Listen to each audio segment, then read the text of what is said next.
Vous êtes-vous déjà demandé si vous pouviez être plus disponible pour vos élèves en améliorant votre organisation? Dans cette vidéo, je continue la série de questions amorcées dans la vidéo du mois précédent pour interroger votre organisation personnelle.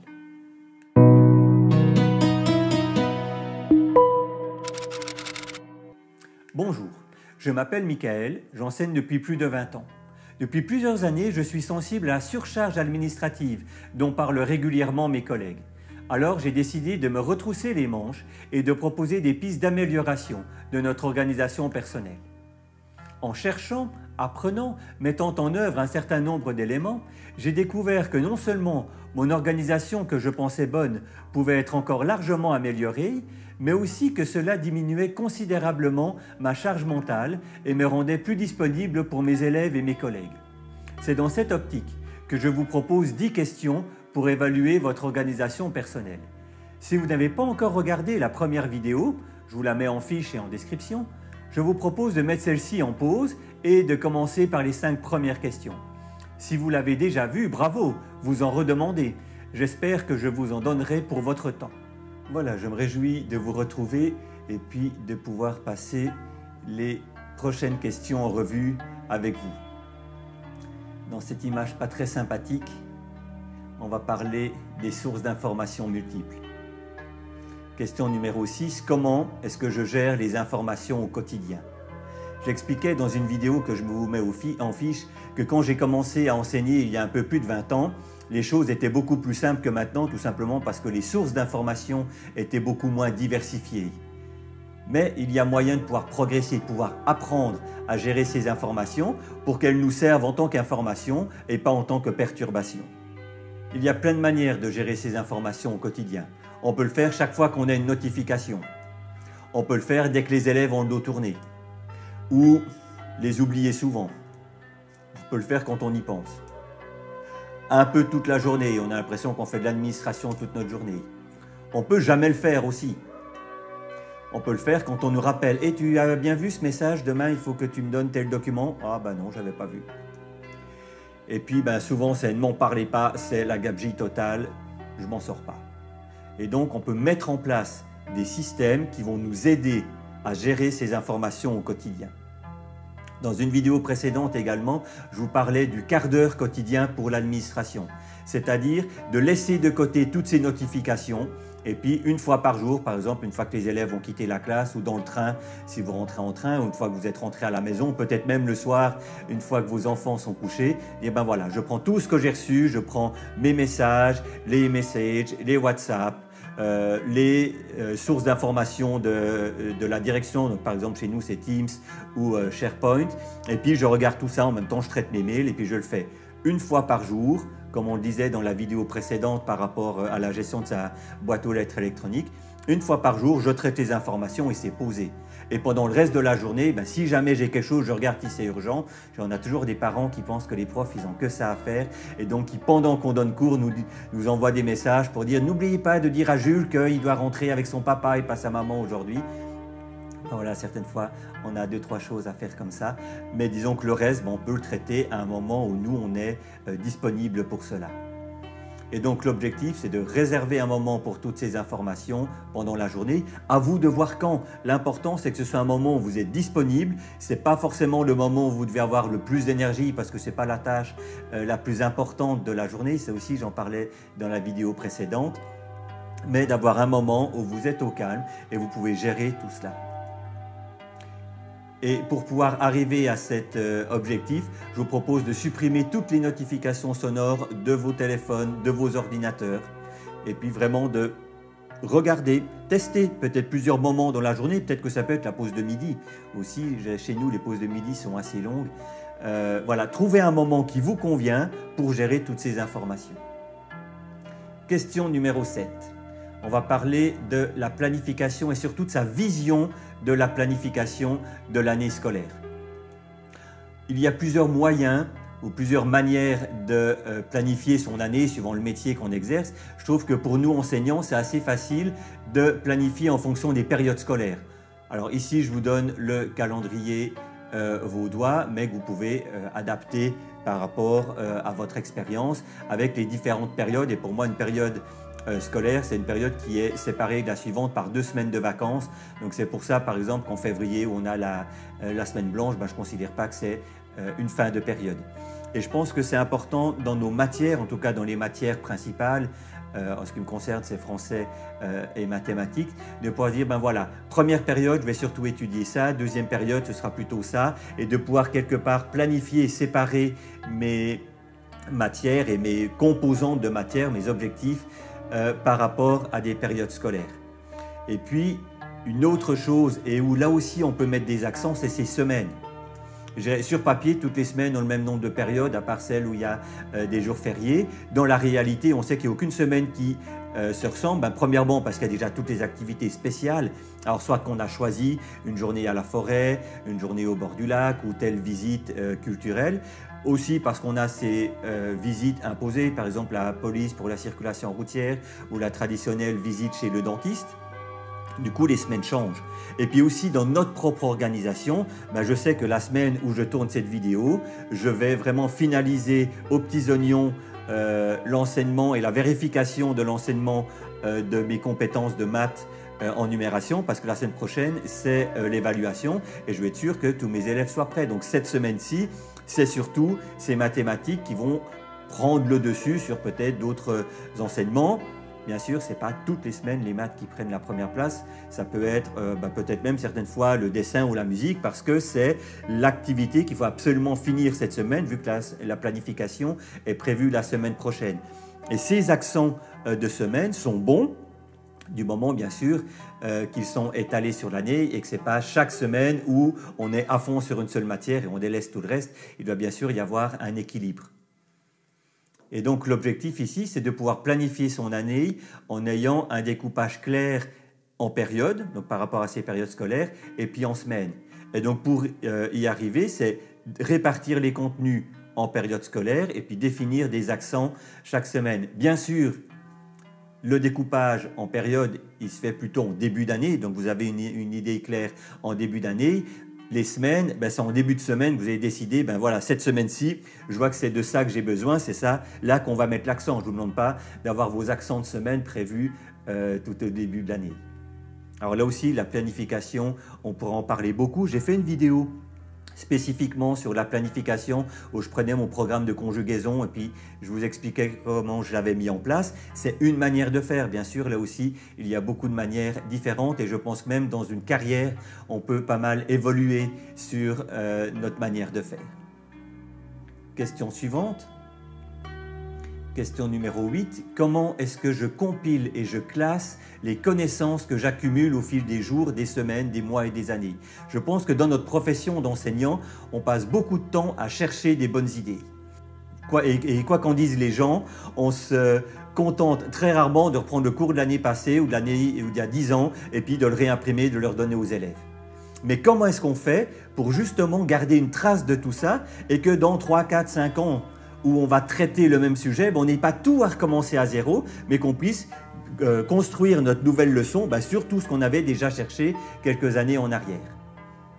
Qu'est-ce que j'entends par connaissance? Une connaissance, c'est une information qui va être réutilisable. Bien sûr que, par exemple, l'information qui vous dit que Jules va chez le médecin demain, ce n'est pas une connaissance. Une fois que c'est passé, vous avez noté, vous avez fait ce qu'il fallait, vous n'êtes surtout pas inquiété que Jules n'était pas en classe, c'est terminé. Par information réutilisable, il y a par exemple tous les cours que vous avez écrits, que ce soit écrit, propre en forme, peut-être même à être publié, ou que ce soit juste griffonné sur un papier. Comment vous allez faire pour conserver ça? Il y a toutes ces idées qui nous passent en tête, souvent pas au bon moment, mais qu'on devrait quand même noter parce que quand on en aura besoin, sinon on aura oublié. Pendant des années, j'avais plein d'idées qui venaient entre mars et juin pour mon année scolaire suivante. Et quand je m'asseyais au bureau début août pour commencer à mettre l'année en place, j'avais tout oublié. Depuis, je note et mes années sont beaucoup plus riches. Il y a toutes vos créations. Je parle en particulier de tout ce qui est dessin, de tout ce qui est bricolage. Il y a vraiment des enseignants qui sont experts là-dedans. Est-ce que vous gardez des traces de tout ça, au minimum des photos et puis peut-être les marches à suivre, pour que dans 2 ans, vous puissiez les reprendre? C'était des choses qui avaient bien fonctionné, vous n'avez plus les mêmes élèves, donc il n'y a aucune raison de ne pas les refaire. Et puis il y a toutes ces recherches. On fait une recherche sur un problème spécifique, par exemple sur les enfants TSA, donc à syndrome autistique, ou sur des enfants qui ont des troubles de l'attention, ou sur telle et telle matière. Et puis quand vous avez eu plus ou moins les informations que vous vouliez, qu'est-ce que vous faites de toutes ces recherches? Est-ce que ça va disparaître avec l'historique de votre navigateur, ou est-ce que vous en gardez une trace comme ça dans 2 ans ou 4 ans, quand vous aurez peut-être de nouveau un enfant du même genre, ben vous pouvez retrouver les informations, ou encore mieux la synthèse que vous en aviez faite. Et puis bien sûr, ben, les notes de formation, autant aussi les garder, ça peut toujours servir. Donc ici, ce que je vous propose, c'est d'avoir un système de prise de notes et de classement qui soit rapide et efficace. Efficace dans le sens qu'on va le retrouver en 30 secondes à 2 minutes, hein, comme on le disait dans la précédente vidéo. Et puis rapide dans le sens que ça ne va pas vous mettre des heures chaque fois à classer ces informations. Parce que si ça vous prend trop de temps de classer les informations, ben en fait, vous n'allez jamais le faire. Donc avoir un système rapide et efficace. Et là aussi, on peut avoir une vidéo entière qui explique un moyen de le faire parmi tant d'autres. Donc archivez vos recherches, prenez l'habitude de garder des traces de tout ce que vous faites. Pour vous, on n'est pas du tout là dans le sens de pouvoir prouver à notre hiérarchie qu'on a fait son travail, mais pour vous, pour pouvoir les retrouver plus tard et puis mettre de côté toutes les informations qui pourraient vous servir plus tard ou vous resservir plus tard. Et là-dedans, je parle d'un classement multimodal, c'est-à-dire qui permet de regrouper différentes sources d'informations. Vous allez trouver des informations dans des vidéos YouTube, dans des articles en ligne, peut-être dans des articles papier, peut-être dans une discussion avec vos collègues ou lors d'une formation. Essayez de pouvoir rassembler tout ça au même endroit et pas avoir plein de classements différents. Et en fait, quand vous cherchez un thème, parce qu'en général, nos besoins, c'est des thèmes, ben, vous allez devoir les voir dans tous vos PDF, dans toutes vos vidéos sauvegardées sur YouTube, etc. Et en fait, vous allez perdre énormément de temps. Donc, essayez de classer vos connaissances par thème et non par type de document. Question numéro 9, et là, c'est une question très importante et peut-être très difficile à définir concrètement, c'est la charge mentale. Alors bien sûr, la charge mentale, en fait, elle va commencer par la manière dont on la ressent. Mais si on veut être plus précis, on pourrait dire mais combien d'idées, combien d'informations à ne pas oublier, combien d'actions à faire dans la journée ou la semaine je garde en tête. On a l'habitude de dire que le cerveau a été créé pour avoir des idées et pas pour les conserver.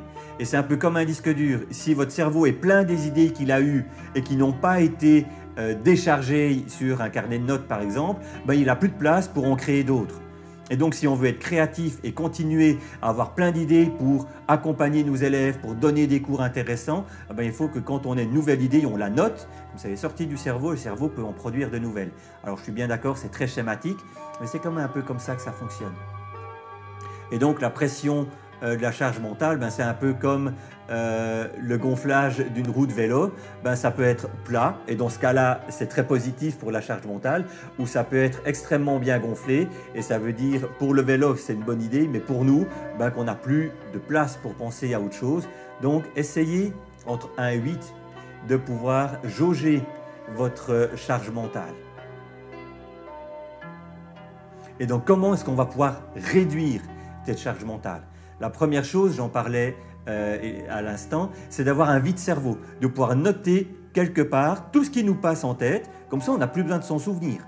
Les moyens électroniques ou même un simple calepin, un carnet de notes, peuvent faire ça très bien à notre place et quand on a besoin de retrouver quelque chose, bon, on va voir tout simplement dedans, mais on n'a pas besoin de garder tout ça en tête et là en général la pression des choses qu'il ne faut surtout pas oublier, elle est importante. Deuxième chose, c'est quand on part par exemple en excursion, j'aime prendre cet exemple-là, c'est avoir une checklist. Ben voilà, je pars, je sais que je ne dois pas oublier de prendre la trousse avec l'épipène de Jules, que je ne dois pas oublier de prévenir la direction à l'aide de tel formulaire ou de telle chose, etc., que la direction me demande de lui transmettre.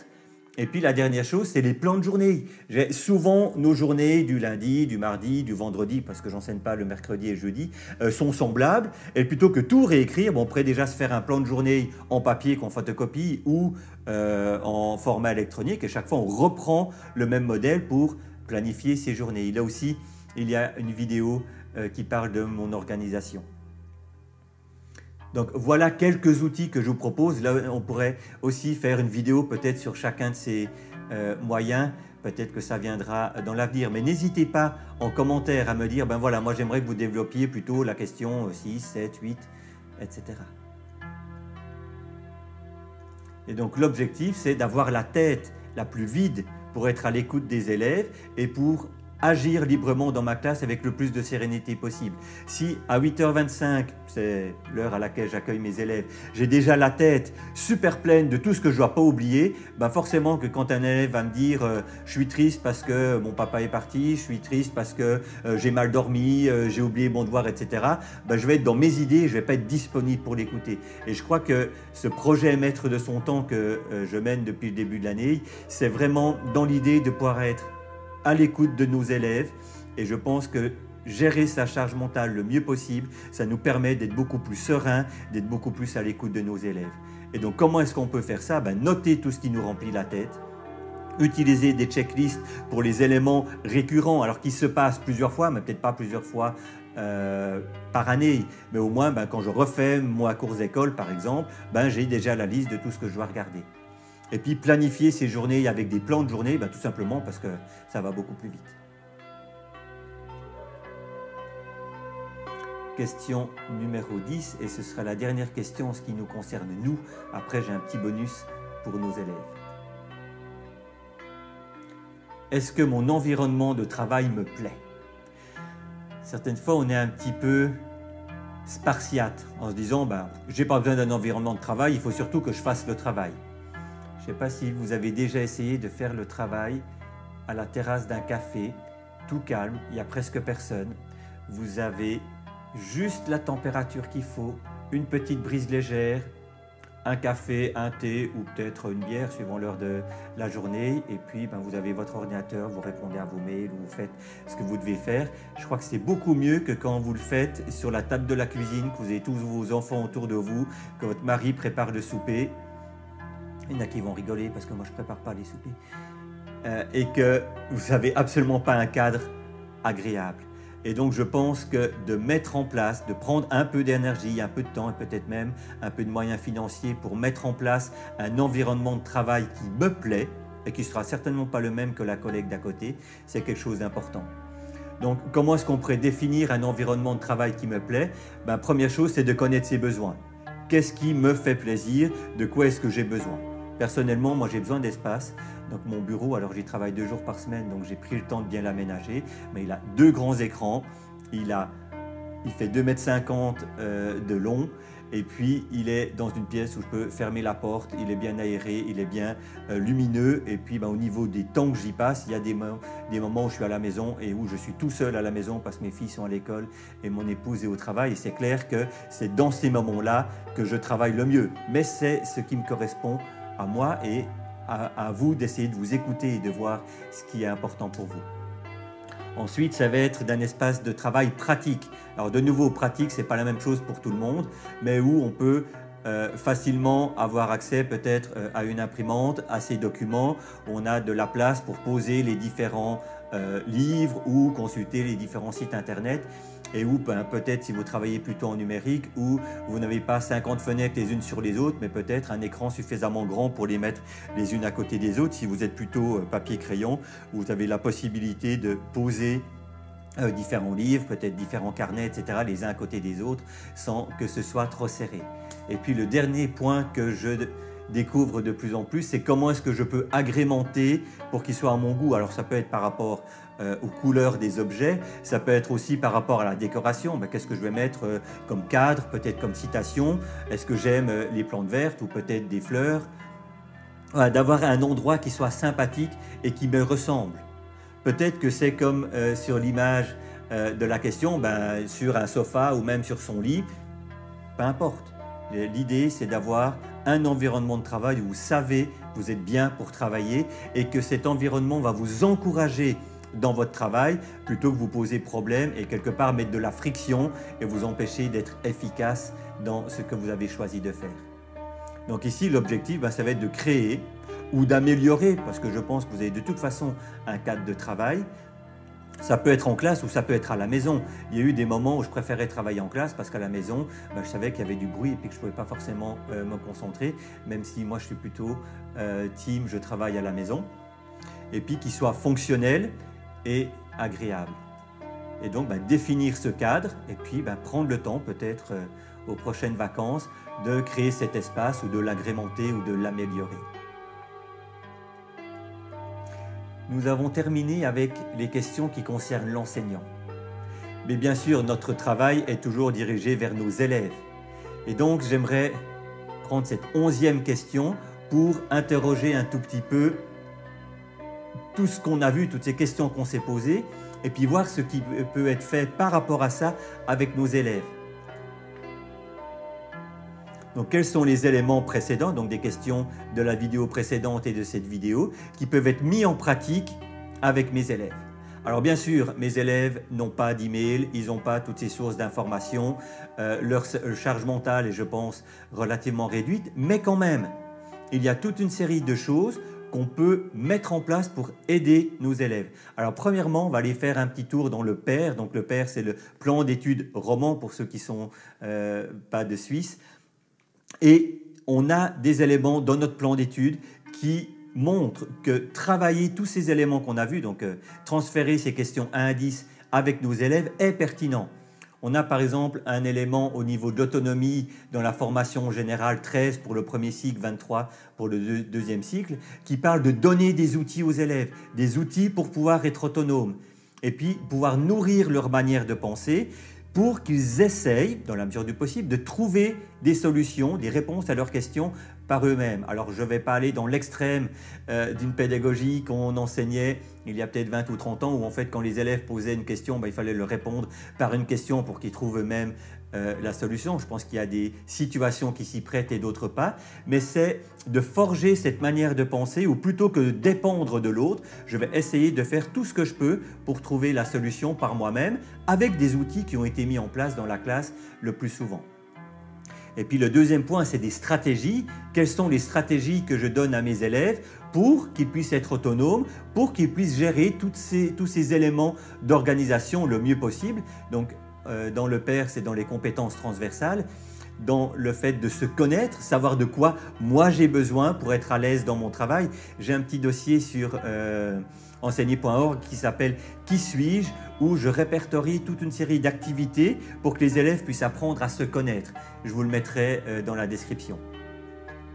Et puis aussi pouvoir améliorer ses conditions de travail. Comme on disait, nous adultes, on est tous différents. Ce n'est pas quand on est devenu adulte qu'on s'est différencié. Les enfants aussi sont différents.